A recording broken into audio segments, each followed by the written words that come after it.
We start in Ukraine, where there's been a Russian missile strike in Kryvyi Rih.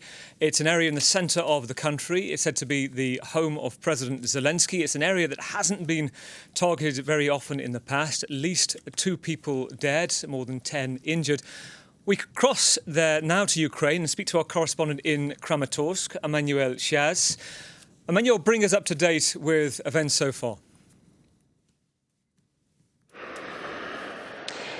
Hello, Gavin. Well, unfortunately, the toll has risen since this morning. 4 people have died. We know that a 10-year-old child is among those victims. There's over 40 people who have been rescued from a residential building that has been hit. In fact, 2 buildings have been hit in Kryvyi Rih earlier today. One high-rise residential building and one educational center. The city of Kryvyi Rih is indeed the birthplace of Ukrainian President Volodymyr Zelensky. It's not the first time it is being targeted. Its population was already deeply affected by similar strikes over the past year and a half. This is just the latest of such strikes on civilian infrastructures, and it follows other strikes last night.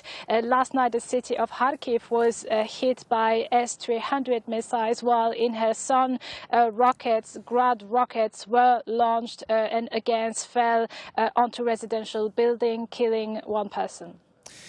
Emmanuel, brings up to date. I mean, you've been spending some time in different parts of the front line. You've spent time with soldiers in the last few days as well. Give us a sense of what's going on in the counter-offensive, what's happening on the front line. Well, where I am, it's only a few dozen kilometers away from the front line. I've been on that front line yesterday with soldiers, and there is very intense fighting. There's, Ukrainian soldiers know that in terms of personnel, in terms of equipment, they're at a disadvantage. They are holding on, though, and they are actually making progresses, slow progress, but progress nonetheless. And Deputy Defense Minister Hanna Maliar said that last week over 14 square kilometers of land had been liberated, not just here in Donetsk, in the southern side of Bakhmut, but also in the southern region of Zaporizhia, where the Ukrainian army seems to have made gains.